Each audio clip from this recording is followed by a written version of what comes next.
So, comical opinions, these guys suck. And they are also Comicsgate adjacent. Because if you go look at, some of their opinions, like the myth of the LGBT comic audience. Now let's look at this for a minute. That's a bold statement, bro.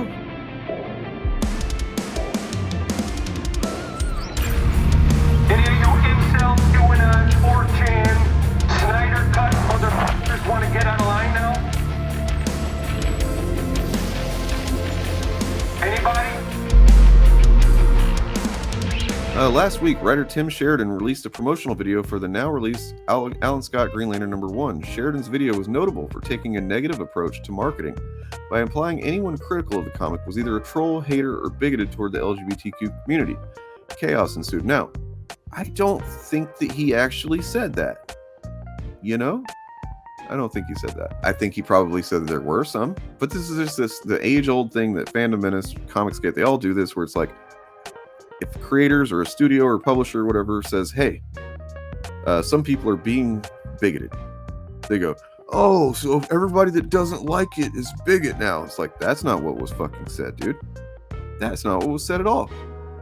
It's kind of weird that you misunderstand that. Sheridan makes a very specific statement in his video. It's heard from multiple creators and pundits in favor of LGBT representation in comics. Now, it's weird to be against LGBT representation in comics. It really, really is.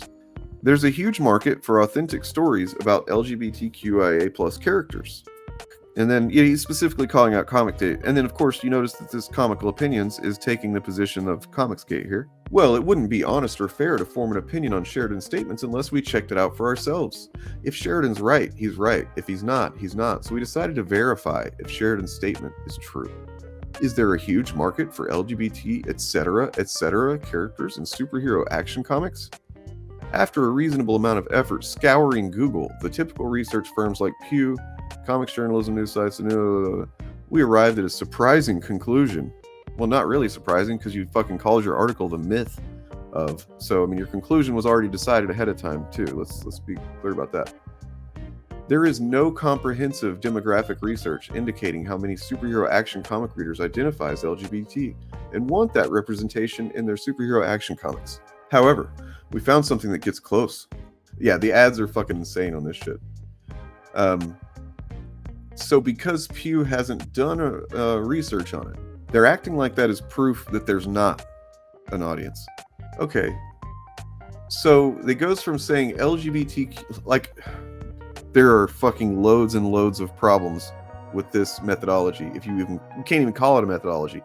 This is legitimately fucking stupid, guys. Comical Opinions, you're fucking morons. And, you probably know that this is a stupid way to approach this. You're writing it. But you do realize that because people didn't select gender interests on Facebook, doesn't say anything about anything, but being LGBT is not really exclusively about gender either. Like, there are so many gay people who wouldn't select something that says gender interest. The fuck is wrong? They're fucking stupid, man. It's really stupid. But also, this says nothing. But also, look, here's the thing. Hey. It's the ever-loving blue-eyed thing. It's clobbering time. The inherent flaw with your methodology, Comical Opinions, you're assuming that the only people who want to see representation are gay people, or people who have gender interest. I can point out several comics over the last few years which have had improved, even in a few cases prominent, LGBTQ representation. X Factor, for example, where almost every character was queer in some way. I enjoyed it. I'm not queer. It has nothing to do with, you're not like reading it going, oh, they're doing gay stuff, because that's not what a comic book is. It is a superhero action comic, as you rightfully point out. And so what they're doing in the comic is superhero action stuff. And then, how, like, if you're reading an X-Men comic back in the day, you'd have every once in a while there'd be like a moment between Scott and Jean, and they'd like, oh, we're going through this stuff. I love you. Now let's go fight Apocalypse. Same thing. except, oh well, except in this case it's 2 dudes or 2 women or whatever, and it's like that's it. Nothing else has changed. Nothing has changed in how these stories, you know, if it's something that's like X-Men that's known for being X-Men, it's still X-Men, man. And you guys acting like this is somehow, it fundamentally changes the book. It shows you don't read comics, I'm guessing, you know, or you do and you're being dishonest about it. Or that you read a comic and that has a gay couple in the same panel, 2 drawings kissing each other on the mouth at most. You know what I mean? Like every once in a while. And you're going to get all like fucking revulsed by that and like, oh, just representation is bad. I can't stand it. Get control of yourselves, guys. You look like fucking morons if this is the way that you're operating. Do you know where Tim Sheridan got his information, comical opinions? That he can say that with some, you know, a bit of a declaration that there is an audience for this. From readers. Because I know people, there are a lot of people in my community who are queer and also comics fans, and they want the representation. The same way if we just like removed all straight white dudes from comics, you would kind of be a little upset about that because you're not getting representation.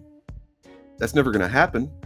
But the fact that you fucking act like this over a couple of comics, you know, sparing a couple of moments or a couple of characters that are just happen to be gay or something, is like, are you emotionally fucking just like undeveloped? Is that what it is? You go through all this much effort to fucking say this stupid shit, to pretend like you actually did some kind of research, when what you ultimately did was looked at a guy's Facebook data, which right off the bat, big mistake, fucking bad move, man. Like it's probably all jacked up data. Not everybody engages in those selections of like interests. You know what I mean? Like it's just so many fucking factors that make it irrelevant. So we got right here a book. What kind of book? It's a gay book. University of Press of Mississippi, the LGBTQ plus comics studies reader, critical openings, future directions. So what you seem to be showing me here, Dean Page, creator of Return of Jake Sunrise and Cosmo Natalia, an essential volume that acknowledges and celebrates the power of LGBTQ plus comics. Winner of the Eisner Award for Best Academic Scholarly Work. It's like these guys act like that's the sole defining characteristic. Did you know Shatterstar and Richter are together in the comics? Shatterstar's still a fucking stone cold badass, slicing fools up with his double sword thing. And then, you know, Richter's still doing, you know, fucking badass earthquake power shit. Nothing changes. Except every once in a while, they will have a conversation or part of a conversation that acknowledges the fact that they are in a relationship.